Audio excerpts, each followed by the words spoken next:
I was happy to infiltrate people who are followers of the blind sheikh because the blind sheikhs commit the biggest catastrophe to my life, assassinating my president on my watch.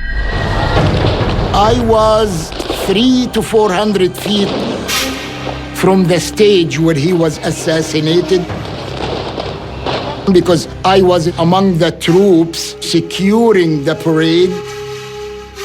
I was so very angry, and I promised him revenge.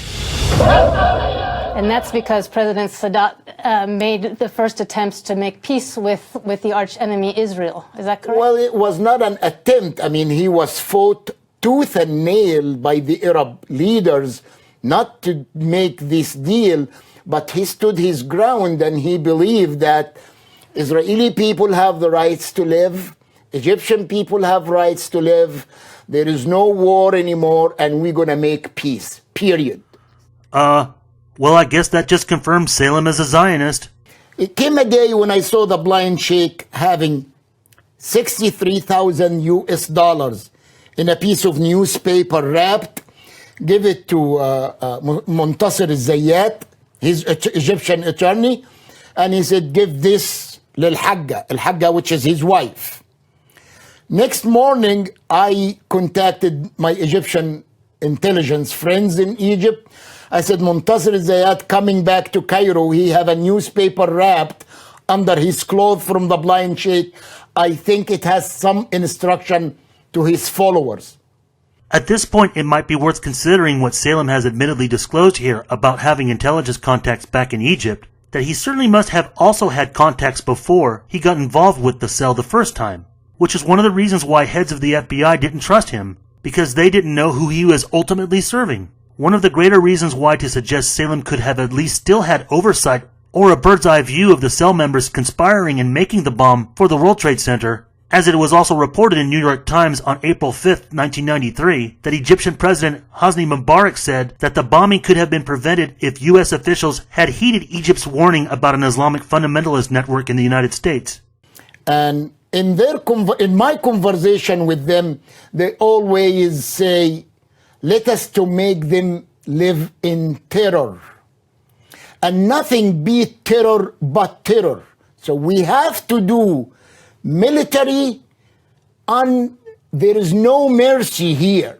Looking back on everything from 93 to 9/11, being himself in the middle of its origin, Imad Salem is deeply invested in protecting the official versions, which is tremendously counter to Alex Jones's platform, who had long promoted the 1993 World Trade Center bombing as a domestic operation, claiming it as one of his founding wake-up calls, an inside job, as he still does for 9/11. But few have seen this Salem interview. Right before his second appearance on Jones's show, he did an interview with New York 9/11 truth activist Sander Hicks, where not only did Imad spend a great majority of the interview laying out the official narratives pre- and post-1993, even suggesting Mohammed Atta was taking orders from Osama bin Laden, but unlike other interviews, Sander, with limited time and wanting to shift the conversation into areas of 9/11 that conflict with the official story, boldly went straight to this question. So I have a couple of other questions I want to run by you. It seems like you know a lot about 9/11, and it's great to talk to as somebody who's been inside the FBI.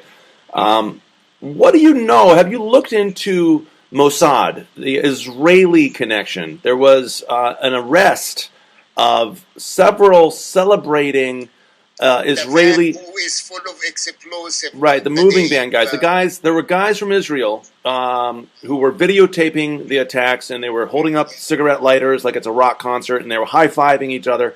And they were arrested by New Jersey state troopers, and then were released, and they got back to Israel, and they were on Israeli television. This is what really... There are two different groups. The people who were high-fiving each other, watching the planes hitting, videotaping them, these people were not arrested, and they went back to Israel, and they submitted interviews to the Israeli TV, and they acknowledged that they were taping the interview, the bombing of the 1991 World Trade Center. 2001. 2001. Right. Israel is so powerful in the United States. Nobody will deny that. And Is Israel spying on the United States? Absolutely. I have an intimate knowledge of that. Yeah, I think William Kunstler was onto something with his own investigations in regards to being tipped about Imad Salem receiving monies from Kahana Chai. Particularly when on his defense team, he had attorneys like Ron Kuby, who at the age of 13, after his parents divorced, joined the JDL under the influence of his father, who was a follower of Kahane, and immigrated to Israel as a teenager, but returned to the U.S. after being disillusioned by Zionism and Jewish extremism with its racism towards Arabs. But with the completely opposite end, with Salem being the Zionist, even with his position of deniability in the conspiracy to build the bomb for the World Trade Center on February 26, 1993, with consideration that federal authorities are not entirely being forthcoming either. Salem was never considered trustworthy by the Bureau since the beginning. And just by examining a fuller-length recording of the public Salem and Antisev tape, rather than just a sensationalized soundbite taken out of context, which generically, in the minds of some truth-seekers, has been misconstrued as Imad Salem being a whistleblower, Salem was obviously an extortionist in regards to getting paid for his services. His excuses for quitting the first time likely had to do with the same exorbitant amount he asked for and got the second time around, rather than it just being over family death threats. Being that Salem's polygraph tests were inconclusive, he could have been nefarious still, and had also been accepting other bids by organized interests, or had actual oversight or a bird's-eye view on the operation making the first bomb, making certain or even alerting Egyptian intelligence at the bare minimum that the bomb was going to go forward.